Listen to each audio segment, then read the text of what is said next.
يا ماضى العجائب فجئ عونا لك في النوائب كل هم وغم سينجلي بولايتك يا علي يا علي يا علي كل هم وغم سينجلي. Bismillahirrahmanirrahim. Alhamdulillahirabbil alamin. Wassalatu wassalamu ala asyrafil anbiya'illahi wal mursalin habibina wa syafi'ina wa qurrati a'yunina sayyidina Muhammadin wa ala ahli baitihi at-tayyibin at-tahirin wa ashabihi al-muntajabin al-mayamin, amma ba'd. Uhayyikum tahiyyatan islamiyah, tahiyyatan mubarakah. Assalamualaikum warahmatullahi wabarakatuh. Para pemirsa ICC TV yang berbahagia, pada saat kesempatan kali ini kita masih menjalani puasa Ramadan, di mana ini merupakan sebuah hidangan yang diberikan oleh Allah Subhanahu wa taala agar kita lebih cepat untuk naik dan mendekatkan diri kepada Allah Subhanahu wa taala.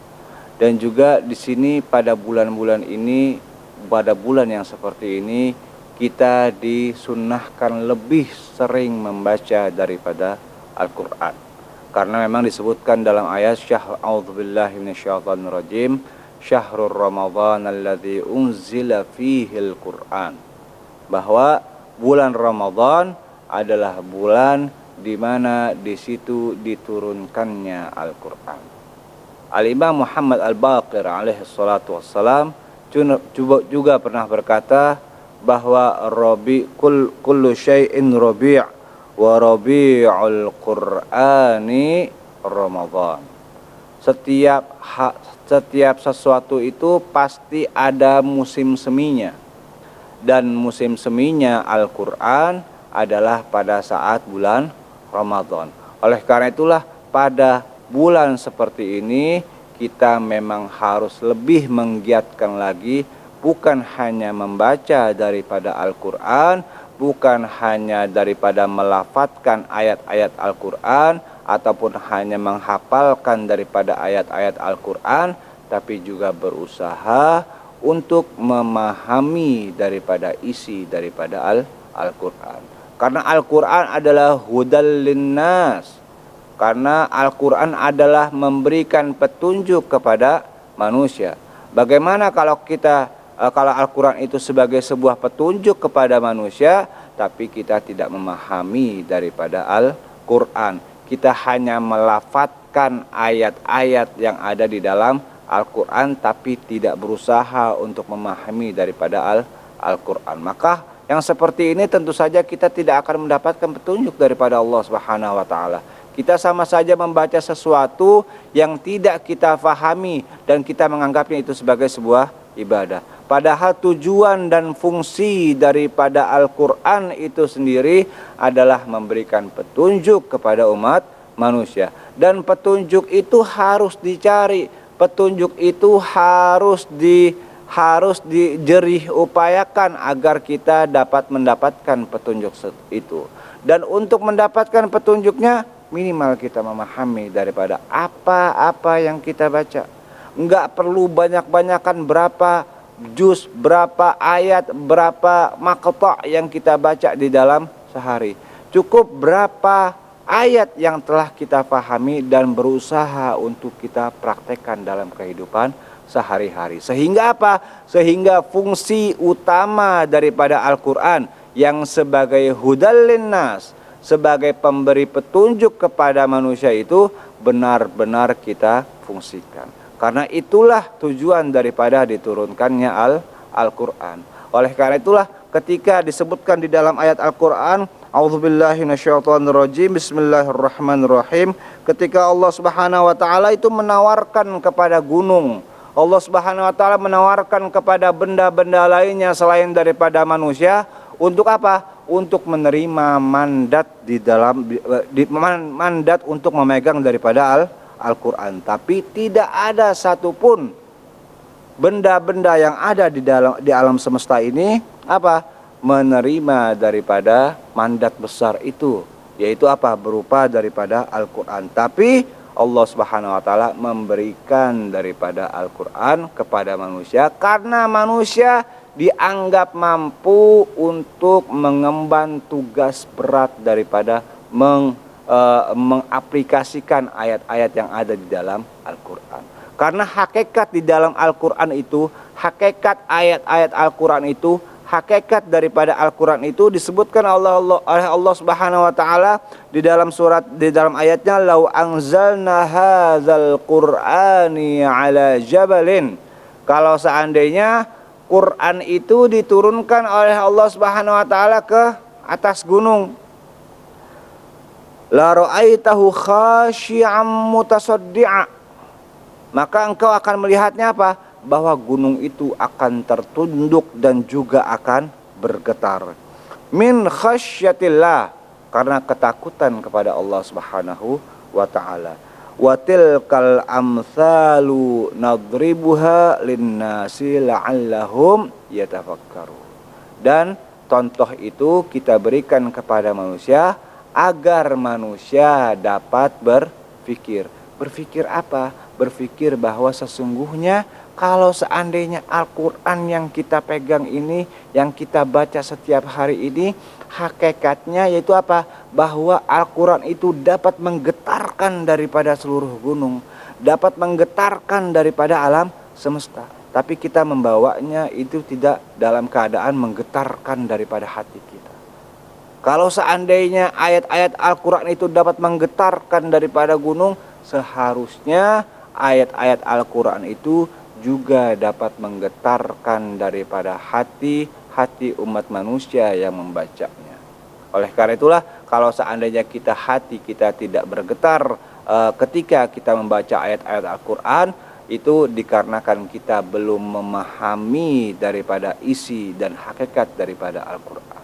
Disebutkan oleh Al-Imam Ali bin Abi Thalib alaihi salatu wassalam yang berkaitan dengan Al-Quran dan juga pemaknaannya, bahwa di dalam Al-Quran itu ada 70 makna yang zahir dan juga 70 makna yang batin.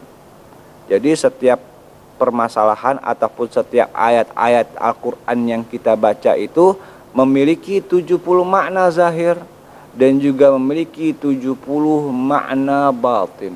Oleh karena itulah kita melihat bahwa begitu banyak buku-buku tafsir, dan terkadang penafsiran-penafsiran antara satu ulama dengan ulama yang lainnya itu berbeda.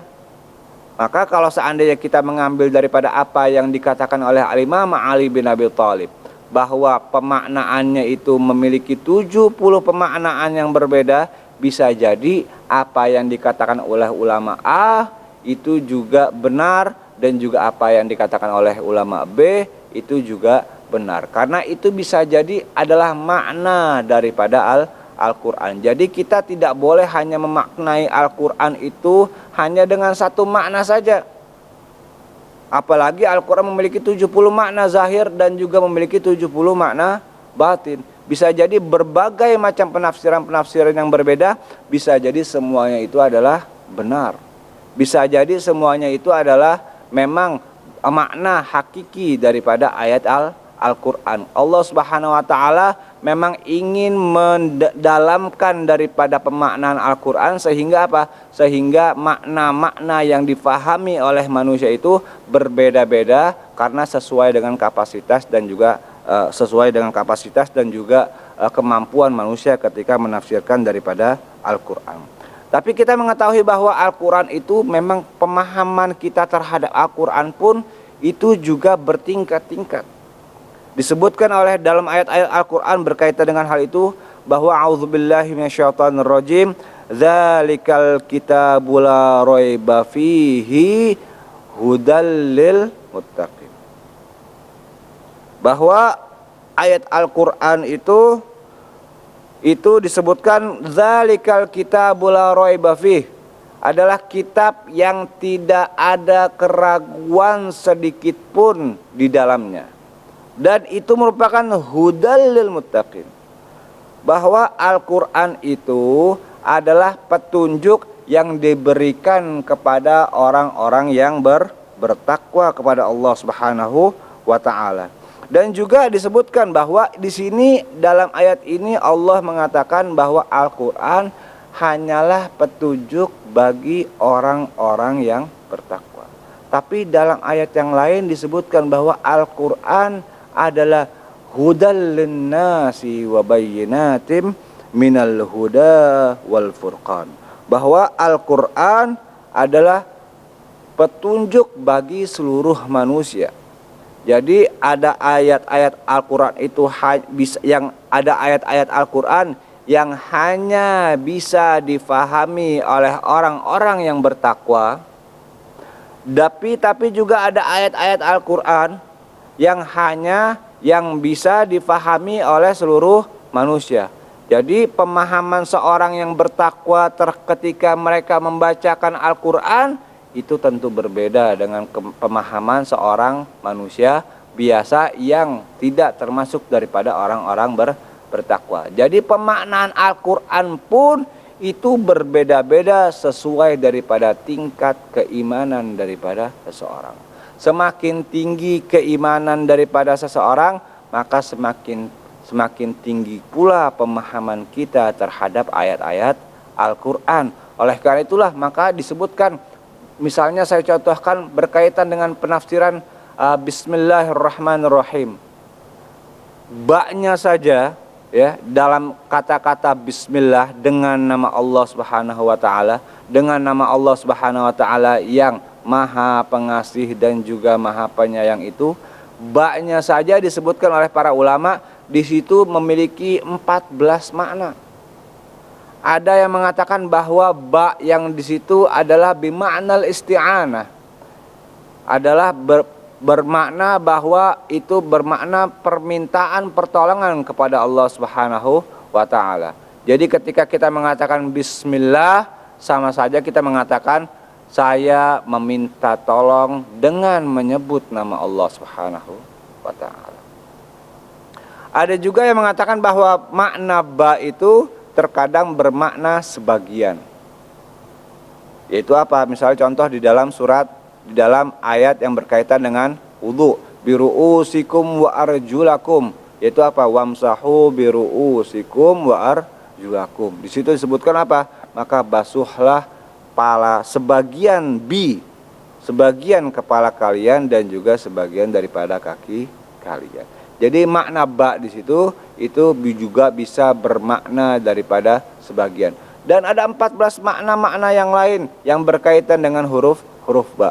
Oleh karena itulah para ulama mengatakan ba yang dimaksud dalam ayat bismillah itu bisa berbagai macam penafsiran. Bisa bermakna isti'anah, yaitu meminta tolong, bisa bermakna berusaha untuk mendekatkan diri kepada Allah Subhanahu wa taala, yaitu al-qurbah. Bisa juga bermakna yang lain.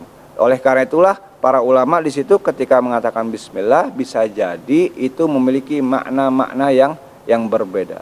Bahkan Al-Imam Al-Khamaini radhiyallahu taala anhu ketika beliau mengatakan menafsirkan surat bismillah, mengatakan bahwa bismillah dalam setiap surat itu memiliki penafsiran dan makna yang berbeda. Bismillah yang ada dalam surat Al-Fatihah dikarenakan bismillahnya itu berkaitan dengan alhamdulillahi rabbil alamin, yaitu segala puja dan puji yang dihaturkan kepada Allah Subhanahu wa taala. Maka tentu saja makna bismillah itu berkaitan dengan bahwa segala pujian itu adalah yang layak hanyalah untuk Allah Subhanahu wa taala. Bismillah dalam surat-surat yang lain itu juga berkaitan dengan surat tersebut. Jadi penafsiran bismillah saja itu menurut Imam Khomeini memiliki penafsiran yang berbeda-beda sesuai dengan konteks daripada suratnya. Kalau surat Al-Fatihah konteksnya bismillah dalam surat Al-Fatihah berbeda konteksnya dengan bismillah yang ada dalam surat Al-Baqarah. Bismillah yang ada dalam surat An-Nas berbeda dengan konteksnya dengan Bismillah yang ada dalam surat Al-Ikhlas dan juga yang lainnya. Oleh karena itulah maka kita pada bulan Ramadan ini, bulan yang penuh berkah, itu kita disunnahkan, kita dianjurkan oleh Allah dan juga Rasul sallallahu alaihi wasallam dan juga para manusia suci, para imam alaihi wassalatu wassalam, untuk membaca daripada Al-Quran, dan bukan hanya sekedar membaca daripada Al-Quran, tapi juga mentadabburkan daripada Al-Quran. Agar apa? Agar kita dapat mendapatkan petunjuk daripada Allah Subhanahu wa ta'ala, agar Al-Quran dapat mengejawantah di dalam diri kita dan kita menjadi insan yang Qurani. Karena begitu banyak para penghafal Al-Quran, begitu banyak para orang-orang yang melantunkan daripada ayat-ayat Al-Quran dengan sangat merdu,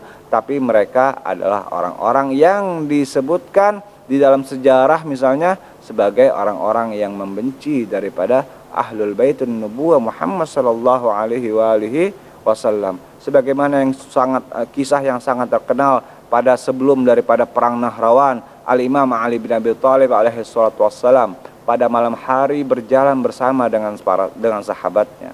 Pada saat itu sahabatnya mendengar pada saat beliau berjalan dengan Al-Imam Ali, beliau mendengar seorang yang melantunkan ayat-ayat suci dengan sangat merdu. Kemudian orang itu merasa kagum dengan suara lantunan ayat-ayat Al-Quran tersebut.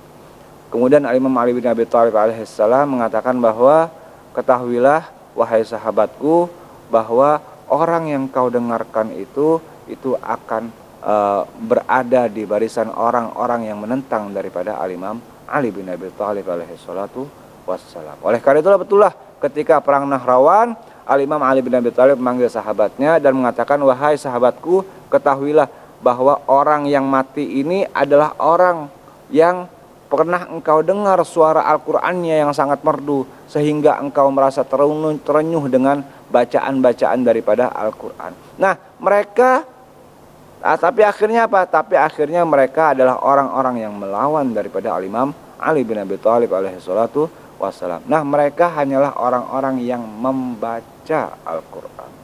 Mereka hanyalah orang-orang yang mungkin saja menghafalkan Al-Quran, tapi fungsi daripada Al-Quran sebagai petunjuk itu harus ditadabburkan dan juga harus dimaknai, sehingga apa? Sehingga Al-Quran mengejawantah di dalam diri kita, dan kita keluar daripada bulan Ramadan menjadi seorang yang insan Qurani, insan yang segala tindak tanduknya itu berdasarkan daripada Al-Quran dan juga sesuai dengan apa yang Allah perintahkan dan juga keridhaan daripada Rasul dan juga para imam alaihi wassalatu wassalam.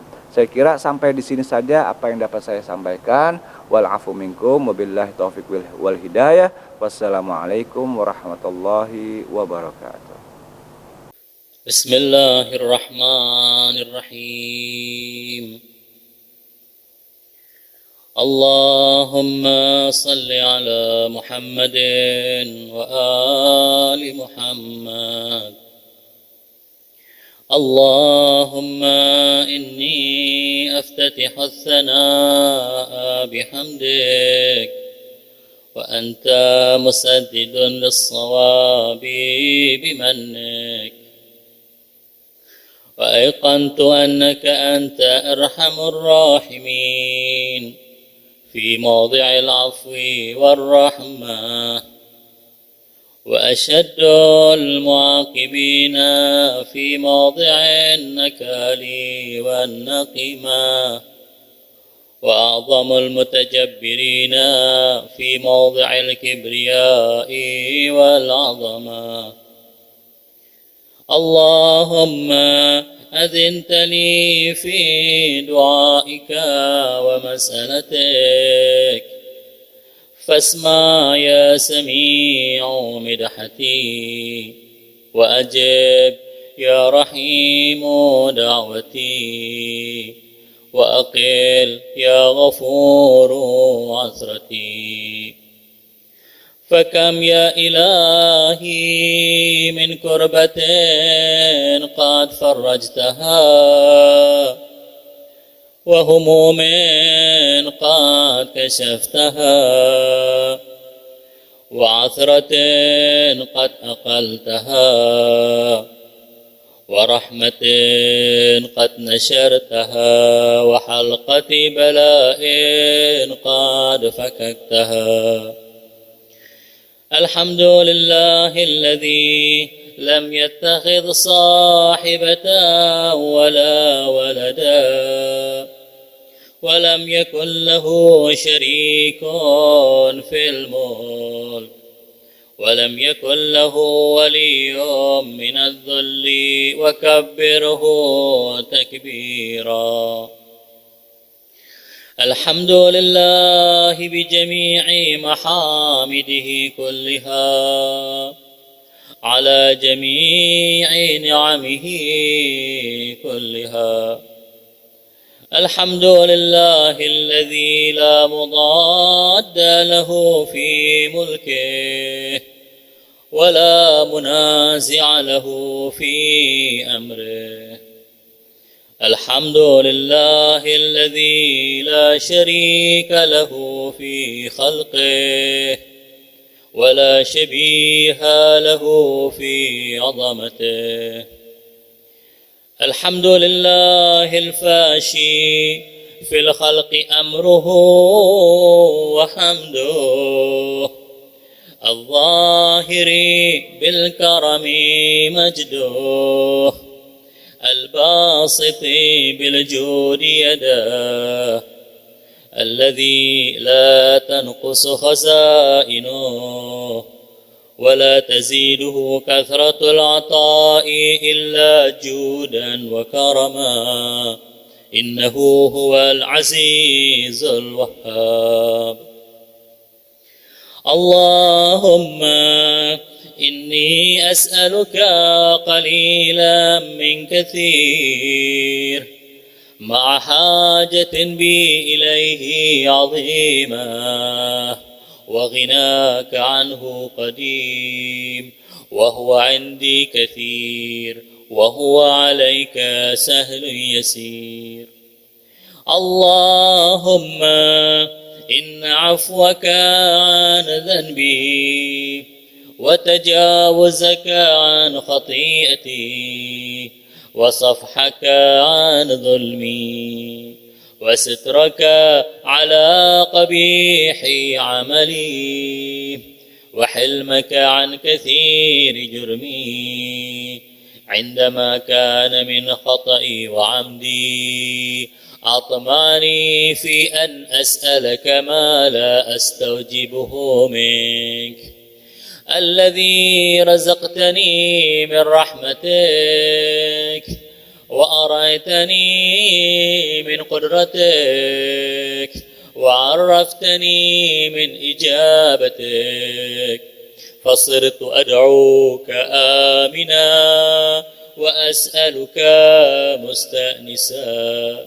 لا خائفا ولا وجلا مدلا عليك فيما قصدت فيه إليك فإن أبطأ عني عتبت بجهلي عليك ولعل الذي أبطأ عني هو خير لي لعلمك بعاقبة الأمور. فلم أر مولا كريما أصبر على عبد لئيم منك علي يا رب. إنك تدعوني فأولي عنك وتتحبب إلي فأتبغض إليك وتتودد إلي فلا أقبل منك كأن لي التطاول عليك. فلم يمنعك ذلك من الرحمة لي والإحسان إلي والتفضل علي بجودك وكرمك.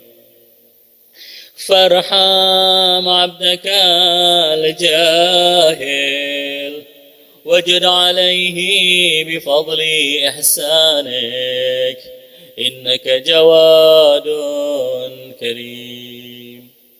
الحمد لله مالك الملك مجري الفلك مسخر الرياح فالق الإصباح ديان الدين رب العالمين.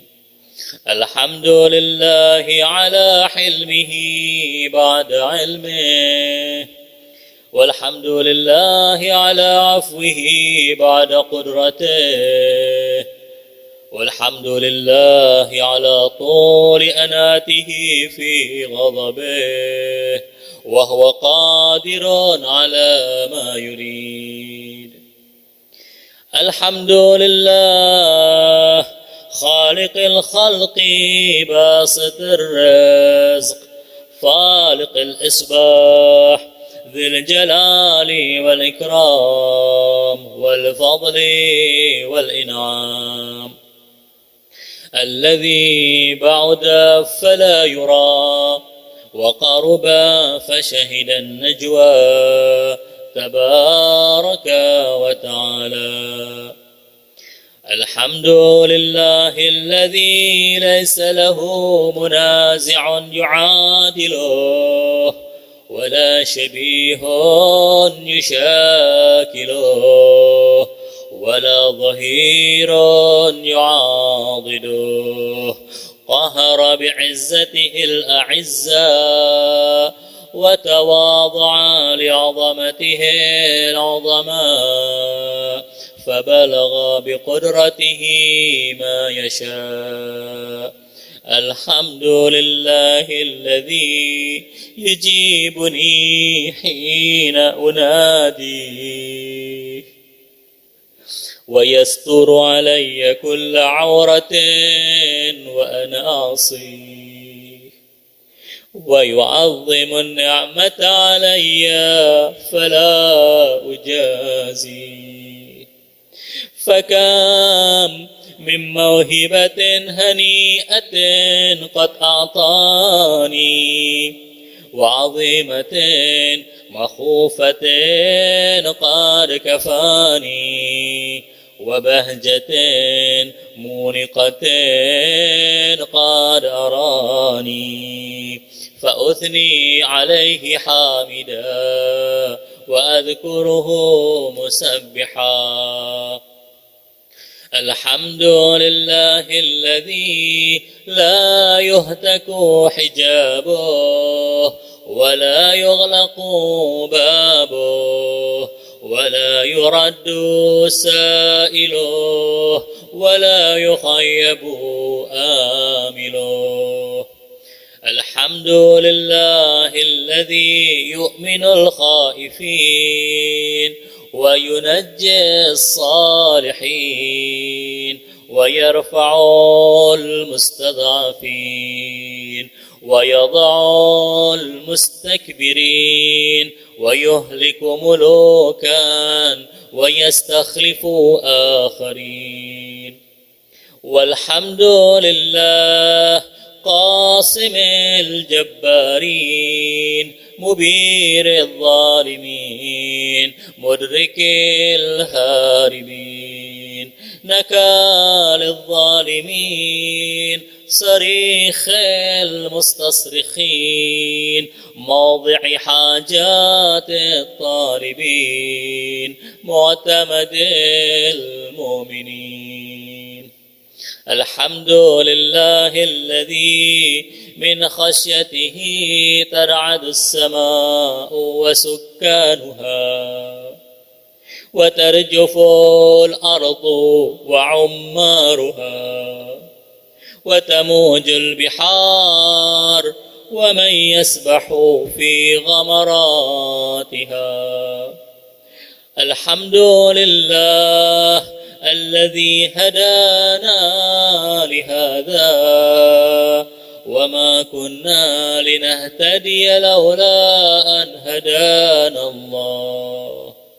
الحمد لله الذي يخلق ولم يخلق ويرزق ولا يرزق ويطعم ولا يطعم ويميت الأحياء ويحيي الموتى وهو حي لا يموت بيده الخير وهو على كل شيء قدير.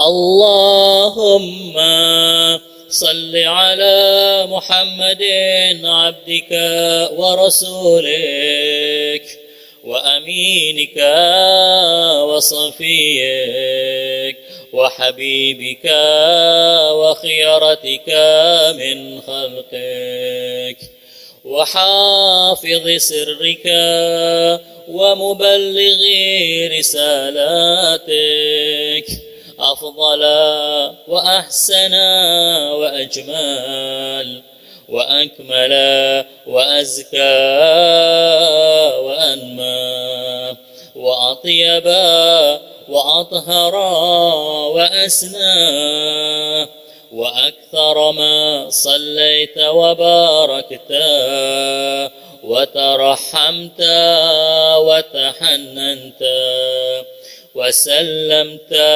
على أحد من عبادك وأنبيائك ورسلك وصفوتك وأهل الكرامة عليك من خلقك.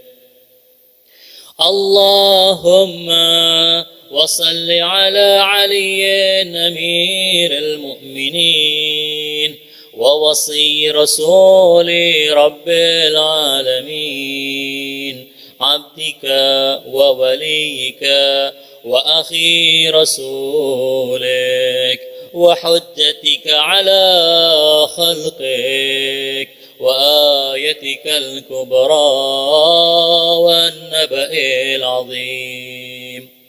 وصل على الصديقة الطاهرة فاطمة الزهراء سيدة نساء العالمين. وصل على سبطي الرحمة وإمامي الهدى الحسن والحسين سيدا شباب أهل الجنة. وصل على أئمة المسلمين علي بن الحسين ومحمد بن علي وجعفر بن محمد وموسى بن جعفر وعلي بن موسى ومحمد بن علي وعلي بن محمد والحسن بن علي والخلف الهادي المهدي حججك على عبادك وأمنائك في بلادك صلاة كثيرة دائمة. اللهم وصل على ولي أمرك القائم المؤمل والعدل المنتظر وحفه بملائكتك المقربين وأيده بروح القدس يا رب العالمين.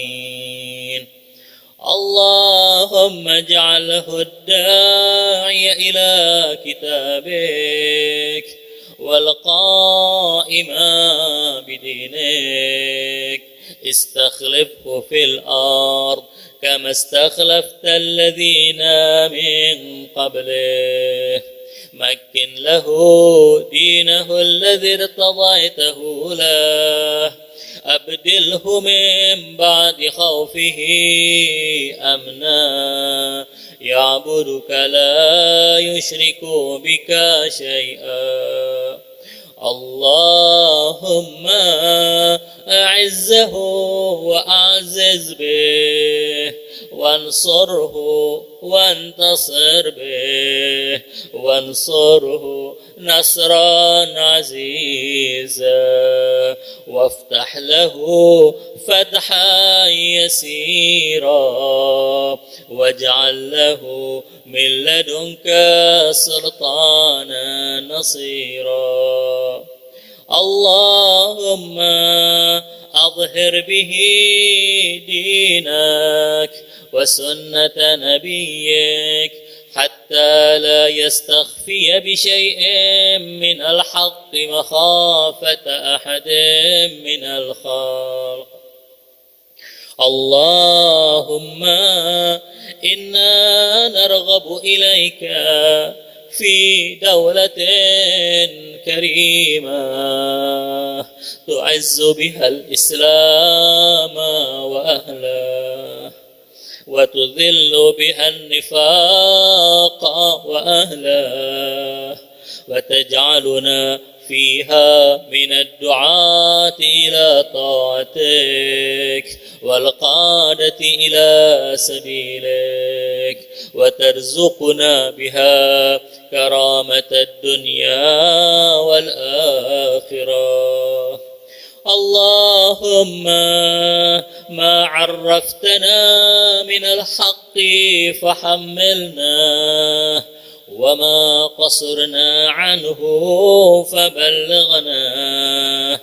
اللهم المم به شعثنا، واشعب به صدعنا، وارتق به فتقنا، وكثر به قلتنا، وأعزز به ذلتنا، وأغني به عائلنا، واقض به عن مغرمنا، واجبر به فقرنا، وسد به خلتنا، ويسر به عسرنا، وبيض به وجوهنا، وفك به أسرنا، وأنجح به طلبتنا،